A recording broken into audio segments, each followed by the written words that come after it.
सतेज चषक फुटबॉल स्पर्धेत अटीतटीच्या झालेल्या सामन्यात पाटाकडील तालमीने प्रॅक्टिस फुटबॉल क्लबवर विजय मिळवत उपांत्य फेरीत केला प्रवेश. पाटाकडील तालीम मंडळ आयोजित सतेज चषक फुटबॉल स्पर्धेत आज पाटाकडील तालीम मंडळ विरुद्ध प्रॅक्टिस फुटबॉल क्लब यांचा सामना झाला. पूर्वार्ध सामन्याच्या 8व्या मिनिटाला प्रॅक्टिसच्या अजिंक्य नलवडेच्या पासवर सागर चिलेने गोल करत प्रॅक्टिस संघास 1 गोलची आघाडी मिळवून दिली. यानंतर पाटाकडील संघाकडून गोलची परतफेड करण्यासाठी आक्रमक खेळ करण्यात आला.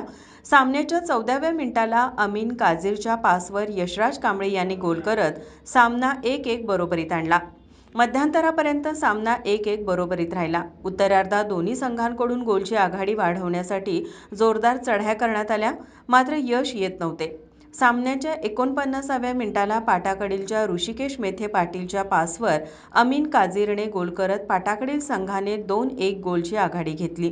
गोलची आघाडी कमी करण्यासाठी प्रॅक्टिस संघाकडून आक्रमक खेळ करण्यात आला, मात्र पाटाकडीलच्या बचाव फळीने त्या परतवून लावल्या. संपूर्ण वेळेत हीच आघाडी राहिल्याने पाटाकडील संघाने 2-1 गोल प्रॅक्टिस फुटबॉल क्लबचा पराभव करत उपांत्य फेरीत प्रवेश केला.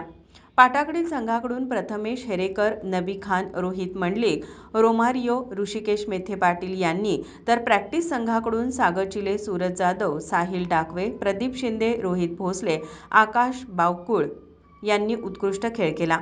उद्या बालगोपाल तालीम मंडळ विरुद्ध संयुक्त जुना बुधवारपेठ यांच्यात दुपारी 4 वाजता सामना होणार आहे. माझा महाराष्ट्र न्यूजसाठी नाझात तार, कोल्हापूर.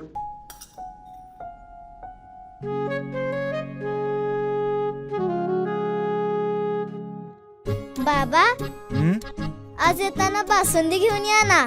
अगं, कालच आपण आईचा वाढदिवस होता म्हणून आणली होती ना. ऐकलं, गोकुळची बासुंदी पुन्हा खावीशी वाटतेय. खरं सांगू, मलाही खावीशी वाटतेय. पुन्हा पुन्हा खावीशी वाटणारी गोकुळ बासुंदी.